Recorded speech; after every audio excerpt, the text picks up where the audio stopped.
Estamos na semana onde a gente convencionou a chamar de Semana Santa por causa do momento da crucificação de Cristo, da morte.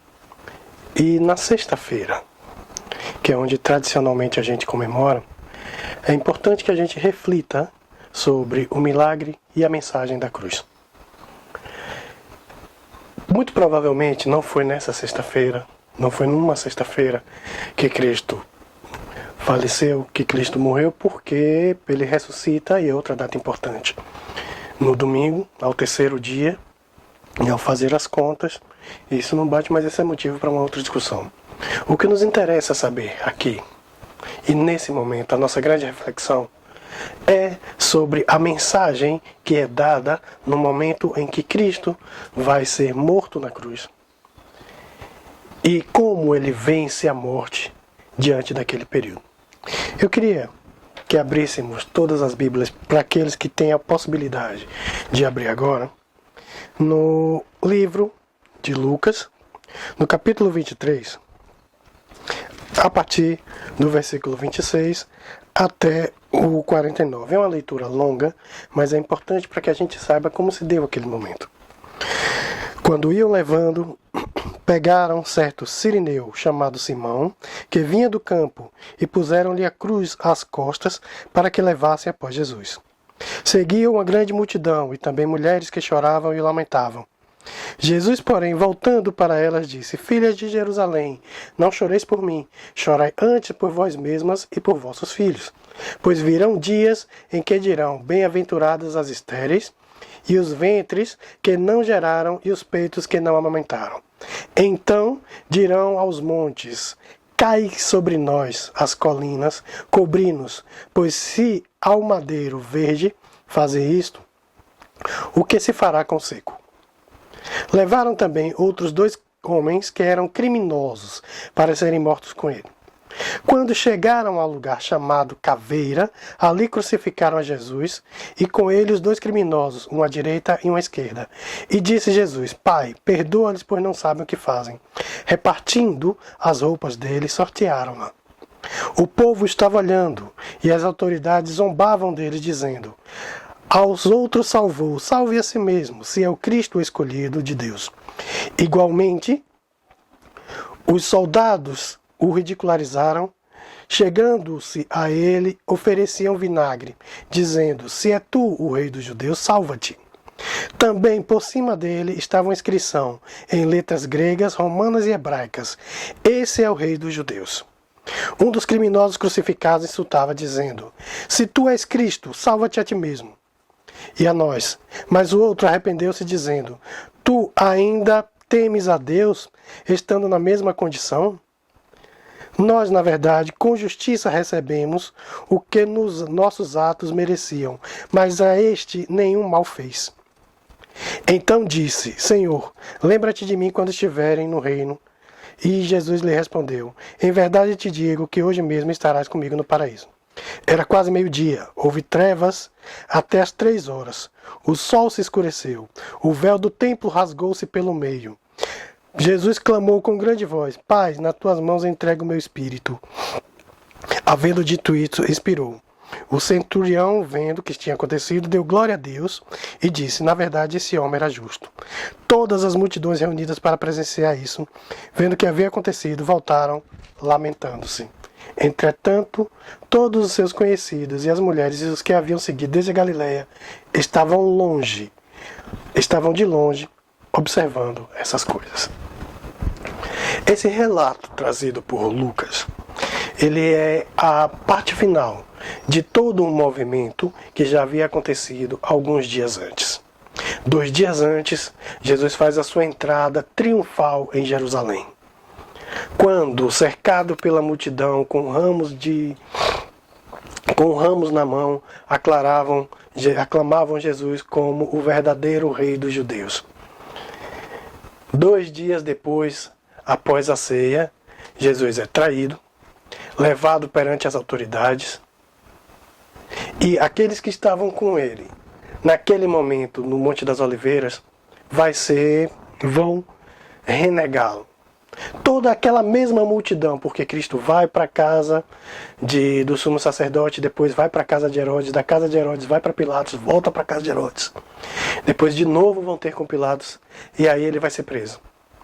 Durante todo esse momento que se deu durante a madrugada, aquela mesma população que havia saudado a Cristo como o verdadeiro rei dos judeus e salvador da humanidade, também o renegou. No momento em que Pilatos dá a escolha entre escolher um criminoso, Barrabás, que deveria ser o condenado à cruz, e a Jesus, a multidão que havia saudado Cristo como o verdadeiro rei dos judeus, pede para que se crucifiquem a Cristo e soltem a Barrabás. Todos aqueles que haviam acompanhado durante 3 anos a trajetória de Jesus, inclusive haviam feito promessas que não o abandonariam. Pedro vai dizer que lutaria com ele até o final. Todos também o abandonam. Aquelas mesmas pessoas que estavam com ele momentos antes, na noite anterior, também deixam de lado e acompanham a crucificação de longe. Naquele momento, fisicamente, Cristo estava só. Durante a prisão, logo pela manhã, sem comer, porque havia feito a última ceia, sem beber, porque estava preso, e sendo trasladado de um lugar a outro, e sendo escorraçado, chicoteado, condenado a chicotadas, esbofeteado. As dores físicas deviam ser imensas, porque o chicote utilizado era um chicote com 3 pontas, e na ponta de cada uma dessas tiras de couro, tinham pedaços de chumbo, e esses pedaços de chumbo e de osso penetravam e rasgavam a pele. Ao tomar as chicotadas, o corpo de Cristo também é lacerado. Fisicamente a dor é insuportável. Além da dor física, também tinha a dor da vergonha. Os soldados romanos começam a escarnecer também de Cristo e fazem uma coroa de espinhos. E como ele era rei, cravam essa coroa na testa. Ao mesmo momento em que era esbofeteado. Existe uma diferença entre o esbofetear e o chicotear. Porque a bofetada não tem o sentido de infligir dor, mas vergonha. De fazer com que aquele indivíduo se sinta humilhado. Então, naquele momento que Cristo estava fisicamente cansado, a mente de qualquer ser humano normal já estaria abalada. Já havia sofrido dores físicas e além da dor e da vergonha moral de ter sido condenado por um crime que certamente era inocente. E vai ser levado para a morte de cruz. A morte de cruz era, naqueles dias, a morte mais vergonhosa que tinha. Só era dada para criminosos de alto grau e para os inimigos do Estado. As pessoas chegavam a ficar dias penduradas na cruz. E os romanos tinham uma larga experiência em crucificação. Eles já sabiam muito bem como fazer, tanto para infligir dor, quanto para deixar aquele corpo pendurado, porque servia tanto de exemplo, como de sofrimento para aquele que era crucificado. Ou seja, todo mundo sofria, não só ao ver, ou ao sentir que estava sendo crucificado, mas também ao ver aquele espetáculo tenebroso em que as pessoas iam. A família sofria, os amigos sofriam, os aliados sofriam, porque se passavam dias. No caso específico de Cristo, não se passa dias. Ao passar pela hora nona, provavelmente, todo esse sofrimento vai começar às 9 da manhã, ele vai ser levado e ao meio-dia ele vai ser pendurado. Nesse trajeto entre o palácio e o monte do Gólgota, o monte da caveira, que era o lugar da crucificação, ou o lugar escolhido para crucificações, onde hoje tem até dúvida onde ficava realmente, o caminho não era tão longo, mas Cristo já estava tão debilitado que ele não consegue mais carregar a cruz. E aí vai passando um certo Simão, da cidade de Cirene, ou Simão o Cireneu, que vinha do campo, e os soldados pegam a ele para carregar a Cristo. Então Cristo vai na frente, já muito debilitado, de não conseguir mais carregar o peso da cruz. E esse homem, carrega a cruz até aquele lugar. Provavelmente também com muito medo de ser confundido com um dos seguidores de Cristo e também ser condenado à morte. Ao chegar aos pés da cruz, ele é deitado e os cravos são pregados no dorso, no punho. Outra estratégia romana. Esses cravos, recentemente acharam alguns cravos de um crucificado no sepulcro em Israel. Esses cravos deviam ter de 15 a 20 centímetros e de 2,5 a 4 centímetros de diâmetro. Eles tinham uma ponta fina, eles entravam, mas eles pregavam e grudavam no osso. Provavelmente tinha que ser no punho, porque se fosse na palma da mão, teria que ter um outro instrumento para segurar, porque o peso da pessoa ao desfalecer rasgaria os músculos e os tendões e aquele corpo despencaria. E não era esse o objetivo de despencar. Era para ficar lá, para ser apodrecido mesmo e comido pelos animais. Era uma imagem tenebrosa e de muita dor física para quem estava passando por tudo aquilo. O próprio Cristo, ao passar por isso, ele sente, e provavelmente, como ele é 100% humano, a adrenalina leva a amenizar a dor. Quando a dor é tanta, a gente nem sente mais. Fica como um estágio de anestesia. E quando o efeito da adrenalina vai passando, a dor vai se acentuando. E o próprio Cristo começa a ser pendurado. Esse sofrimento que durava dias, talvez pelo estado de debilitação onde Cristo estava, no caso dele demora horas. 3 horas. E desse intervalo de meio-dia, também muitas coisas aconteceram. Aquela mesma população que vinha insultando, envergonhando, proferindo xingamentos, insultos para aqueles que passavam com a cruz, também foi levado para aquele momento. Eram criminosos que estavam sendo condenados. E Cristo estava entre esses criminosos. E como todos foram julgados e condenados, Cristo também estava entre eles. Também sofreu insultos. E também foi xingado. E me parece que os insultos aos outros eram menores que os insultos a Cristo, porque as pessoas estavam constantemente dizendo: se é realmente o Rei dos Judeus, salva a si mesmo e depois salva a gente, que a gente vai acreditar. Isso não era bem verdade. O povo de Israel já estava acostumado desde a antiguidade, desde a queda e desde a saída do Egito, a negar a Deus. Era muito difícil ter alguém que desacreditasse da presença de Deus no momento em que passam 40 anos no deserto, porque quem era morto, quem queria ver a Deus nos tempos de Moisés, poderia durante o dia olhar para o céu porque tinha uma nuvem e à noite tinha uma coluna de fogo. Deus estava sempre ali, quem quisesse ver era só olhar.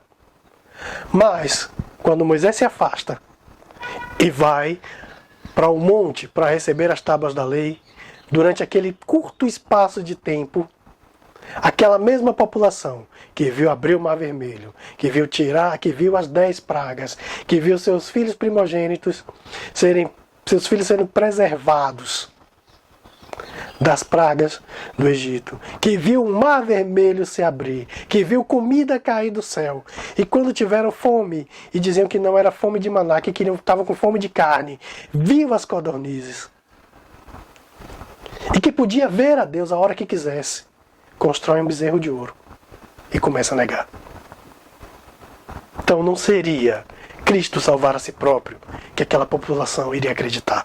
Por outro lado também, a própria profecia já dizia que ele viria para os seus, e os seus não o receberam.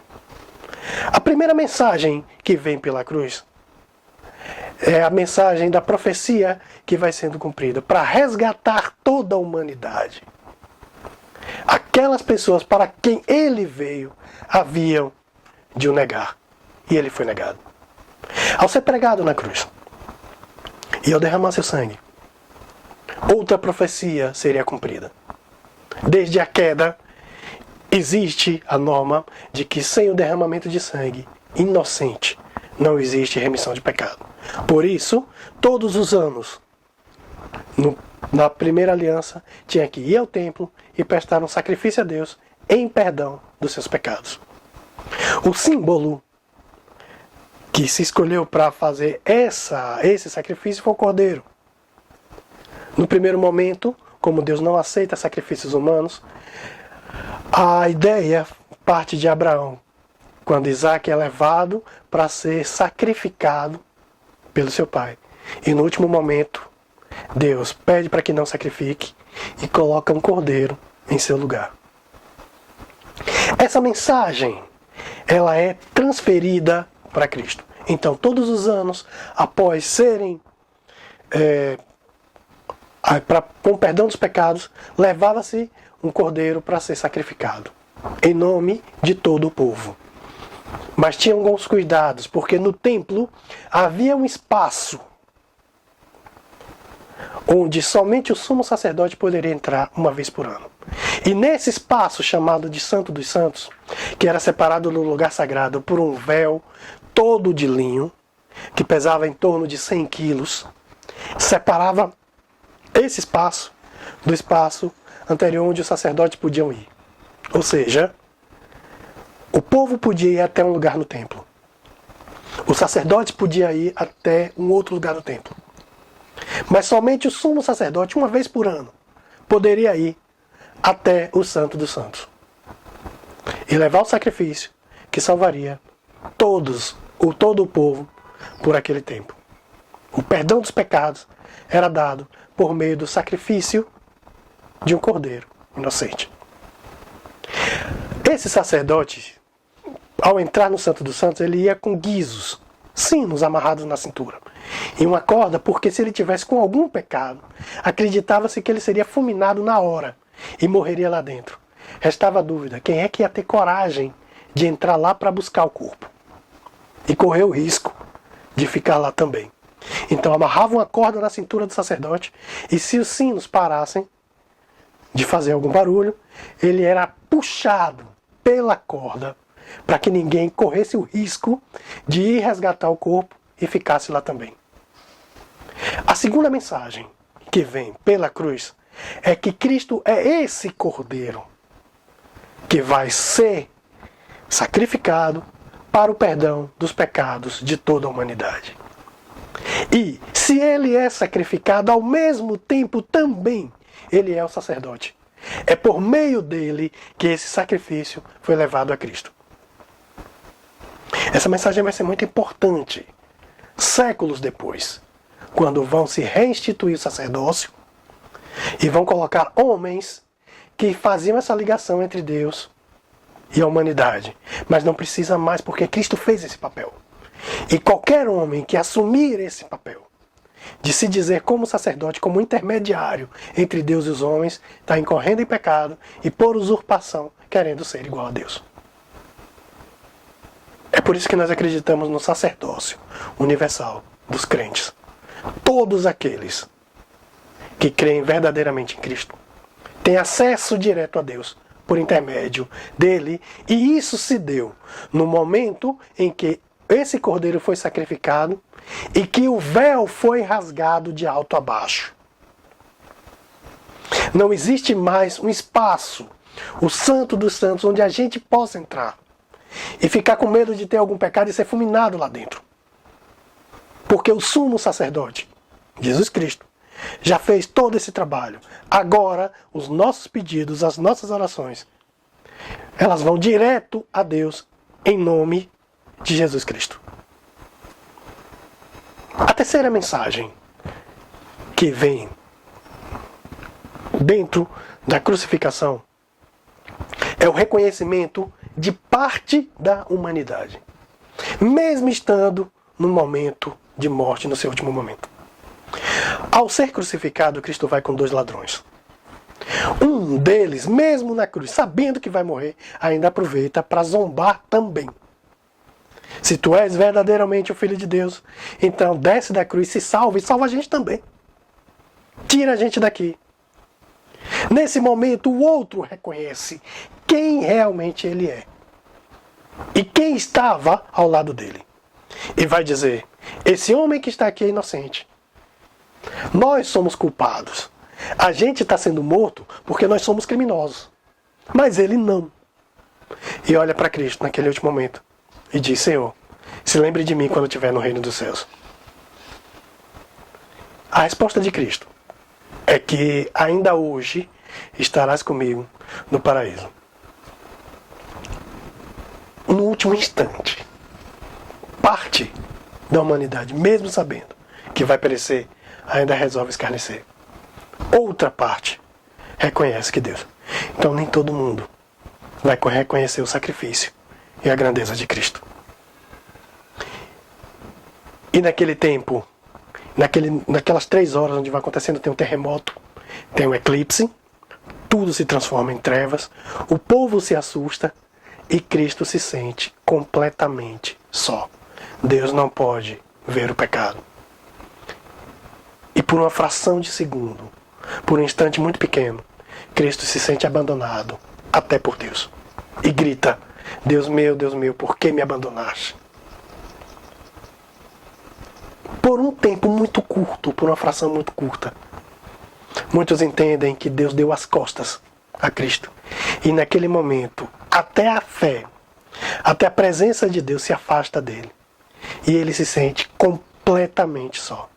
Claro que isso é momentâneo, porque logo após ele diz: Senhor, a ti entrego o meu espírito. E aí todos os pecados são retirados. Ele morre. Um soldado enfia uma lança no lado de Cristo e percebe que sai sangue junto com água e que não existe mais movimento porque ele já havia sido morto. É uma morte muito rápida que não era tão comum para uma morte de cruz. Cumpre-se mais uma profecia, porque os outros tiveram os ossos das pernas quebrados para que morressem mais rápido e que pudessem ser sepultados, porque no outro dia era Páscoa e era um feriado importante para os judeus. E como o Império Romano não queria mais revolução, porque os judeus vinham dando problema o tempo inteiro, eles preferem antecipar. Isaías vai dizer que nenhum dos seus ossos foi quebrado. Que lições práticas a gente pode levar dentro da mensagem e do milagre da cruz? É um milagre que acontece na cruz, não porque houve um eclipse, não porque o véu foi rasgado de alto a baixo. O milagre da cruz significa a redenção de toda a humanidade perante a Deus. Porque o próprio Deus nega a sua divindade e vem em carne. Era muito fácil para todo mundo dizer. Para Deus é fácil dizer que não tem problema. Deus não sente fome. Deus não sente medo. Deus não se entristece. Deus não passa por privação. Deus não sente dor. A encarnação de Cristo é essa personificação, é Deus feito homem. E ao se fazer homem em Cristo, Deus nega a sua divindade. Ele se faz menor de todos e vem para a salvação. Essa mensagem de negação de si próprio leva ele a passar por todos os problemas que nós passamos. Cristo sente fome. E naquele momento, ele já tinha mais de 15 horas sem comer nada. Cristo sente sede, porque a água que deram era vinagre. E não acho que vinagre seria o mais indicado para alguém que tem sede. Cristo sente dor, porque estava com o corpo dilacerado de feridas. Cristo se sente sozinho, porque todo mundo o abandonou. Cristo se sente só, porque por uma fração de segundos até Deus tinha abandonado. Ou seja, Deus, ao se fazer homem e ao se passar pela crucificação, o milagre vem na redenção de toda a humanidade, quando ela vai ser salva por aquele que passou por todos os sentimentos e todas as frustrações e todas as dores, porque passa a humanidade, ainda que fosse Deus. É Deus que vai utilizar e vai negar a si próprio para salvar toda a humanidade. É nesse momento em que o milagre acontece. Porque somente através disso, toda a humanidade, ela pode agora ser liberta dos seus pecados. Dentro dessas lições práticas, a gente pode tirar algumas também. A mensagem da cruz também diz que não existe mais a necessidade de um sacerdote, porque Cristo é o sacerdócio real. É em Cristo que vão ser depositadas todas as esperanças. Nós não precisamos mais de um sacerdote, porque Cristo é o sumo sacerdote. Em Cristo também vem a mensagem que, ainda que sentimos dores, que sentimos tristeza, que sentimos frustrações e solidão, é dele onde vamos encontrar todo o repouso e todo o consolo. O Espírito Santo vem depois para fazer esse consolo de saber que somos salvos e que não existe mais um lugar específico onde podemos encontrar Deus, porque através disso toda a humanidade volta a ter contato próprio com Deus. Estamos passando por um momento muito difícil. Já faz muitos anos que não se passa, que a humanidade não passa inteira por um período de tanto medo, de tanta solidão e de tanta certeza da morte. Nesse período de pandemia, todo mundo conhece alguém que já ficou doente. Muitas pessoas conhecem alguém que já morreu. Muitas pessoas também conhecem parentes que já passaram pela dor. Nós vivemos o medo de ficar doente. E se vivemos o medo de ficarmos doentes, nós também temos o medo de, se ao adoecer, de ficar dias sofrendo, de ser entubado, de não existir. A família não tem mais tempo para se despedir. Porque quem vai ser levado pela pandemia, o sepultamento é muito rápido. Nós estamos fechados, trancados em casa. E não existe a igreja, que é o lugar mais seguro. Nesse momento, ir à igreja, ainda que seja com um bom propósito de louvar a Deus, embora a maioria esteja lá querendo obrigar a Deus a satisfazer seus desejos, é tentar a Deus. Todo mundo sabe, todo mundo já foi esclarecido, que ao fazer isso, a gente está tentando a Deus. O melhor lugar para estar é junto a Cristo, e nós não precisamos de um templo para isso. Ao rasgar o véu de alto a baixo, nós não precisamos mais de um intermediário, de um sacerdote, de um pastor, de um padre, que faça esse sacrifício, porque ele já foi feito. Que pague um preço, porque também já foi pago. E agora a gente tem livre acesso. A Bíblia também diz que não é bom que se deixe de comungar. Então vamos comungar através de outras formas. Vídeos, lives, cultos domésticos com as pessoas que já estão em suas casas. Uma mensagem de telefone, um áudio de podcast para quem pode, uma mensagem em rádio. E assim nós nos conectamos e estejamos juntos. O sacrifício de Cristo não foi em vão. Ele salvou toda a humanidade. Me diziam quando era criança que o importante não é conhecer a doutrina, é viver a doutrina. E se eu tenho certeza da minha salvação, não é porque eu não vou na igreja física nesse momento de pandemia que eu vou perder. Não é tentando a Deus que eu vou me sentir melhor. Ao contrário, a gente pede o conforto, a gente pede que nos auxilie nesse momento. E se a morte assim vier, que estejamos preparados, porque temos certeza de para onde vamos. Muitos cristãos, desde os primeiros momentos, morreram cantando. A mensagem da cruz, ela também diz que a esperança está na morte, não na vida. Muitos cristãos que eram levados para o Coliseu para serem mortos pelos animais. Entravam cantando. Tem uma história que diz que um centurião pergunta para quem que eles cantam. E diz que eles louvam a um carpinteiro morto. Essa mensagem não é para um carpinteiro morto. É a certeza da sua salvação, ainda que a sua vida pereça. Nos tempos modernos e muito recentemente, vários dos nossos morreram ou por doença, ou por idade, ou por violência. E esses que morreram em Cristo sabiam para onde iam. Morreram com tal tranquilidade que cantavam um hino. Que essa mensagem e que o milagre da cruz seja preservado ao sabermos que o sacrifício de Cristo não foi em vão.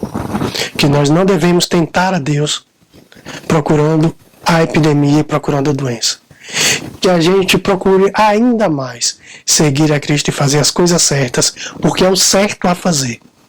E não buscar uma recompensa, não se negocia com Deus. E por fim, que a gente tenha plena certeza de que onde está o meu coração, aí está o meu tesouro. De que a verdadeira palavra está em Cristo. E que não precisamos ir em templos feitos por mãos humanas. Deus não habita em tendas. Deus não está preso numa casa, numa caixa, num santo, num livro.